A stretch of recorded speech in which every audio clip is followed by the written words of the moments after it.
Bien, de retorno ya en esta parte final de Prueba de Fuego a través de RPP Televisión. Les acompaña Carlos Villarreal. Saludamos al doctor Andy Carrión, abogado penalista. ¿Cómo está, doctor? Muy buenas noches, Carlos, y gracias por la invitación.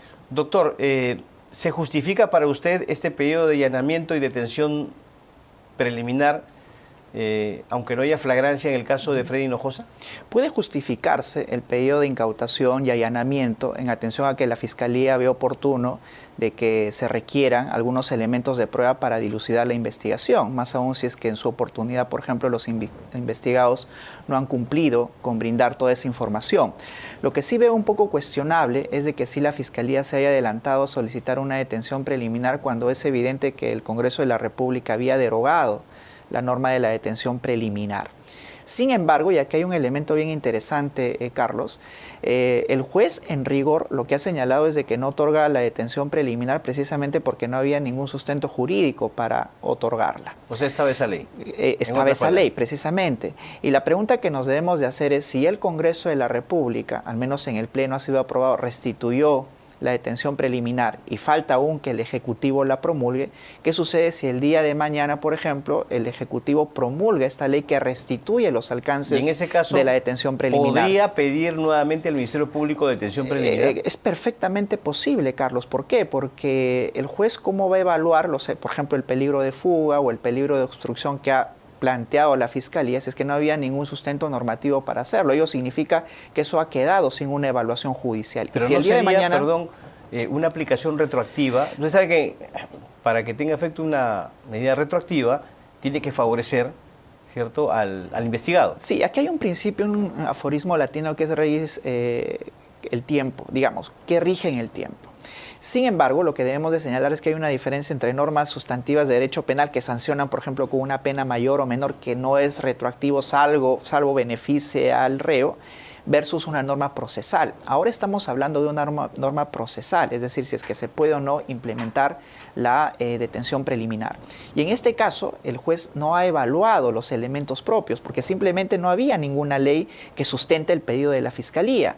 Pero si el día de mañana la Fiscalía reitere el hecho e identifica, por ejemplo, de que en verdad si existe un peligro de fuga o de obstrucción a la justicia, entonces recién se estaría evaluando esa circunstancia. Y eso es importante porque en el ámbito procesal rige la ley que está vigente en el momento de la toma de decisión, en este caso postulatoria por parte de la Fiscalía. Para ser precisos, si se promulga ya la ley que restituye la detención preliminar sin flagrancia, el Ministerio Público queda expedito para solicitar nuevamente detención preliminar o ya más adelante una medida más gravosa que es la prisión preventiva. Por supuesto, porque no la ha evaluado en su oportunidad. Si el juez se hubiera pronunciado sobre cada uno de los elementos y habría señalado, mira, aquí no existe peligro de fuga porque él tiene todos los arraigos, no hay ningún peligro de obstrucción porque no ha intentado comunicarse con ningún testigo, ni mucho menos, pues entonces eso ya no podría ser nuevamente valorado, porque el juez ya desestimó los fundamentos por los cuales la Fiscalía solicitó la detención preliminar.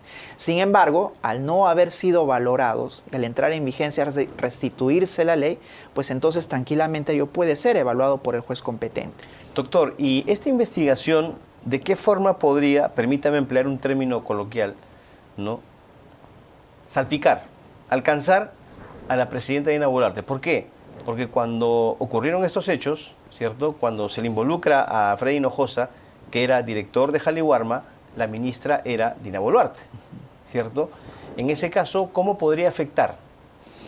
¿Podría alcanzar esta investigación a ella? El día de hoy está en cuestión de Martini, que es precisamente el ministro del MIDIS.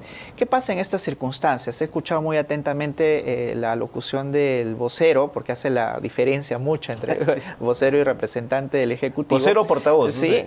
Y sin embargo, lo que se le está imputando a él no necesariamente es haberse coludido directamente con los empresarios, ni mucho menos, sino que cuando uno dirige una institución pública, Carlos, tiene una especial posición de garantía para que sus subordinados no cometan delito. Es decir, que si él está enterado de alguna irregularidad, de colusión, por ejemplo, para favorecer una empresa, o está enterado también de la deficiencia de los productos a través de los cuales se les alimenta a los niños, pues entonces él tiene que activar inmediatamente los deberes de debida diligencia para impedir que esos resultados lesivos se produzcan. Y eso es lo que ha servido también para imputar a la Presidenta de la República los hechos sucedidos en las protestas sociales. La Presidenta no ha ordenado matar a nadie, pero ella no ha impedido, digamos, que las Fuerzas Armadas actúen en contra de los ciudadanos. Esa imputación por omisión es la que alcanza precisamente a los altos funcionarios públicos. La Fiscalía es muy poco probable de que pueda demostrar que ha habido, por ejemplo, un contubernio entre el ministro y un proveedor del Estado, porque si no imputaría el delito de colusión, que por cierto también está imputado en estos hechos. Hay varios delitos, desde organización criminal, colusión, tráfico de influencias, que no solamente está concentrado en el favorecimiento a las empresas, sino además cómo los funcionarios no ejercieron un debido control para permitir todo ello.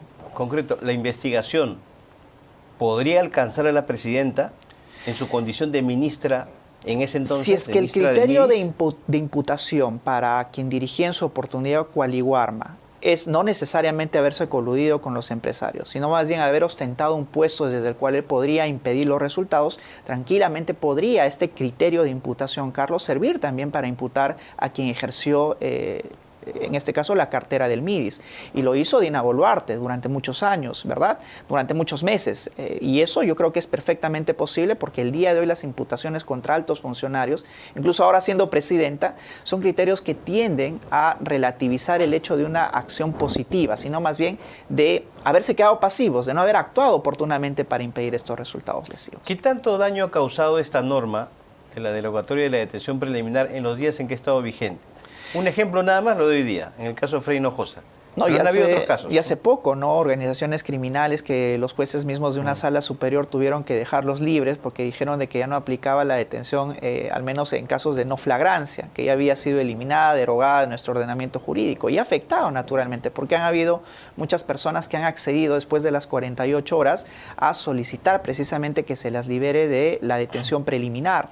Y sobre todo hay que tener algo en cuenta. Yo no dudo mucho de que de verdad haya sido negligencia por parte de los congresistas, ¿no? Hay congresistas que incluso antes de que esta norma entre en vigencia criticaban mucho la utilización o instrumentalización de la medida de la detención preliminar porque así imputaban a la Fiscalía que se generaba colaboradores eficaces, ¿verdad? Doctor, alguien tuvo que meter esa disposición complementaria, ¿no? De refilón, como se dice. Claro, pueden haber, digamos, de las dos clases de congresistas, aquel que nunca revisa ningún proyecto de ley y simplemente estampa su firma en ella, pero también aquellos que sesudamente sí analizan las consecuencias que podría tener derogar nada menos que la figura de la detención preliminar. Y eso yo creo que habla muy mal del ámbito técnico de los propios congresistas de la República, ¿no? Porque la idea es de que entre ellos también se realicen los controles adecuados. Y también habla mal del Poder Ejecutivo, Carlos, porque se supone que el Poder Ejecutivo tiene la posibilidad de observar esas leyes. Hemos escuchado Yo conversé con Eduardo Arana hace unos 2 o 3 días y justamente le hacía la salvedad de que si habían pues algunas observaciones o habían objeciones en la norma, ¿por qué no lo observaron? Entonces él dijo, bueno, lo que pasa es que el Congreso cumplía con su labor constitucional de promulgar leyes y eso etcétera, no es responder la pregunta, digo, Carlos. Pero eso no es el criterio que se debe utilizar, ¿no? O sea, es más, mira, una ley, pues, el Congreso puede dar una ley dañina y... Tuviste aquí a Freddy Hinojosa. ¿Y qué es lo que dijo Freddy Hinojosa? No, que tienen que ir a los estamentos adecuados, tienen que emitir sus informes y de acuerdo a eso recién la Presidenta de la República podrá tomar una decisión de la promulgación de la restitución de esta norma. O sea, Freddy Hinojosa sí distribuye las funciones correctamente dentro de los estamentos para que analicen la norma y luego el ministro Arana dice que no. Entonces, ¿en qué quedamos, Carlos? Y yo creo que esa es una función correctiva que tiene que ejercer el Ejecutivo, al cual ha renunciado últimamente porque no hace control de las normas del Congreso de la República. Es casi una mesa de partes. El único control que realiza el Ejecutivo es sobre normas de ámbito económico, porque claro, tiene que ver con la economía del Estado y el manejo económico del Estado, pero eso es lo único.